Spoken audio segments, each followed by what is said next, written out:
Now, I'm sure you have all been in this situation. You are out walking down the street or at work, going about your day, and something unexpected catches your attention. But sometimes the thing that's drawing your attention can actually be a big red flag. Like how on Monday, October 28th, 2024, an Uber driver named Ozan Musulu got an unusual request. Someone needed a ride from a high-end spa in Watermill, New York to their home in Honesdale, Pennsylvania. A 4-hour-long Uber ride. So at around 8 a.m., Ozan pulled up to the very fancy and very expensive Shu Sugi Ban House. When he pulled up, he picked up someone from this super fancy spa retreat that just introduced himself as Tom. Then the next 4 hours of this Uber drive were intensely awkward. Tom sat in the back in complete silence. He didn't say a word to Ozan. Eventually, they made it to Tom's home in Pennsylvania. It was a rustic-looking cabin, and it was out of the way in a remote area. Well, Ozan did what he asked. He dropped him off and unlocked the door.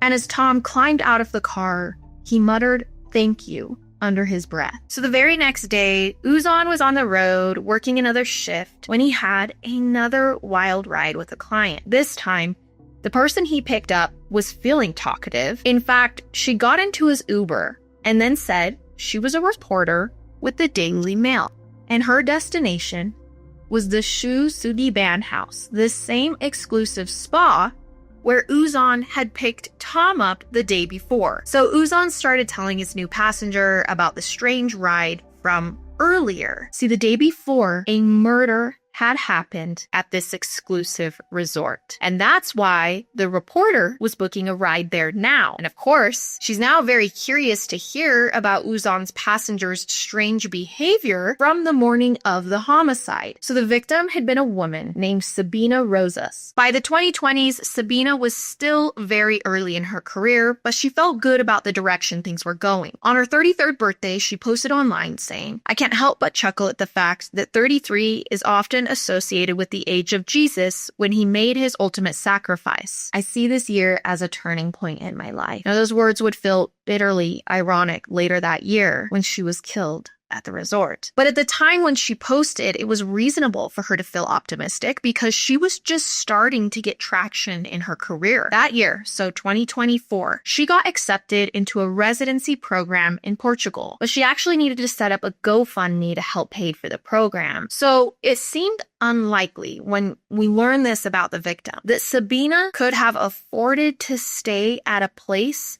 like the Shu Sugi Ban House, especially when you look at the bill she ran up while she was there. Sabina and a male companion had checked into the spa one day in late October. And then on October 28th, the same day when Tom took that bizarre, tense 4-hour Uber ride, a staff member had let themselves into Sabina's room at 12:30 p.m. They were shocked and stunned to find Sabina's body in Tom's room. She was already dead and had been for hours. So obviously Tom is the number one suspect, or at least he would have been if the police knew who he was. Now, as soon as the reporter was done with her ride, she actually called 911 to pass the news along. The information she shared was key for the police. The detectives still didn't know Tom's full name or if Tom was even his real name, but they did know where he had been dropped off, supposedly where he lived. The investigators also learned from some of Sabina's loved ones that she had been at the spa with her boyfriend. Sabina had been reportedly dating someone named Ryder Iwata. He also described Sabina as the greatest love of his life, someone he would never hurt. They had been living together since 2022, and around that time, they'd gotten engaged too, according to a statement Ryder gave the press. Well, as it turned out, though, Sabina's fiancé, Ryder, was not the man who'd checked into the Shu Sugi Ban House with her. Instead, she was there with someone named Thomas Cannon. Thomas was a 56-year-old flooring expert. He made a living by building and remodeling homes and other buildings. Thomas was a father with one son, and he was also newly divorced. And you might be wondering, how does a 56-year-old flooring contractor end up at a spa with a 33-year-old visual artist who's engaged to someone else and also separated from a husband? The police said after investigating that their relationship was, quote, domestic in nature. They came up with a lot of theories. I know that Sabina and Thomas knew one another for about 4 years. At one point, Thomas even flew back to Sabina's home country to design and build a house for her there. He was always doing favors for her, helping her haul heavy furniture around when she was moving. So from the sound of it, Sabina loved yoga retreats and resorts, but she couldn't afford to go to those kinds of places on her own. But Thomas had cash to spare. He was also financially supporting her art, and apparently he told their mutual acquaintances that Sabina was his muse. Between all the favors, the gifts, and the public declaration of love, it sounds like there was something romantic between them. Sabina reportedly had a very close relationship with one of her college professors, a woman named Elizabeth Phillips. After Sabina's murder, Elizabeth also publicly announced that she knew Thomas was Sabina's boyfriend, so not her fiance. According to her, they had been dating for 3 years, since 2021. She also asked her mentee if she felt safe around Thomas and if she had a plan for how to get away from him in a hurry if she ever felt like she was in danger. According to Elizabeth, she got the sense that Sabina took her words to heart, especially when Sabina started texting Elizabeth around October 26th and 27th. For context, this is the weekend right before she was killed. In those texts, Sabina said she wanted to come stay with Elizabeth for a while, but when she tried, maybe he killed her in a jealous rage. However, some people don't take Elizabeth at her word. They think she got some of the facts wrong. Sabina was engaged to Ryder, and Ryder told a reporter that there was nothing going on between Thomas and Sabina. Since we don't know exactly what Sabina's relationship with Thomas was like, we only know what people in her life have said, we also don't know what happened between them at the resort. To be very clear, for the next discussion, I am going to be speculating. A lot of people assume that Thomas went to the resort with Sabina and then killed her out of jealousy.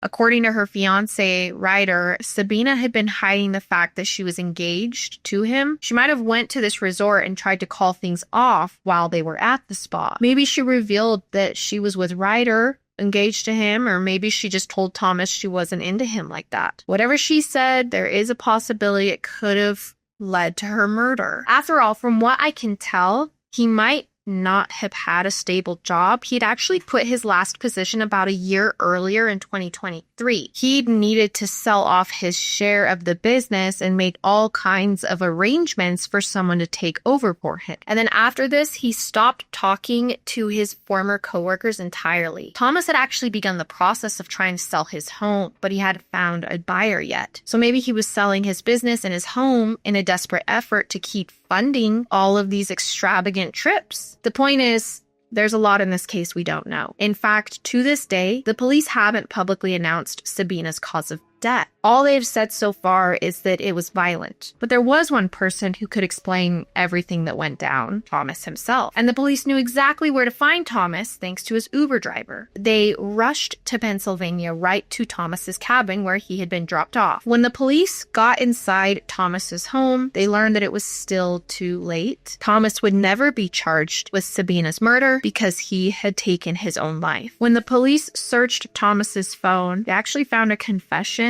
Just before taking his own life, Thomas had typed out a suicide note. And in the note, he explained that he had killed Sabina. Now, we don't know if in the note he explained his motives or not. All I do know is that he'd texted everything he'd written to a family member right before he ended it all. But there are still a lot of questions about this crime that we haven't answered. How does something so senseless like this happen? And as for her fiance, Ryder, he told reporters with the Daily Mail that he was furious with Thomas. It meant Ryder would have to live out the rest of his days with no sense of closure. In an interview, he said, quote, "It is shrouded in mystery why Sabina is no longer with us. We will never know what happened." Either way, it is great to be recognized and renowned for your hard work and your achievements. But in Sabina's case, Thomas's attention was deadly.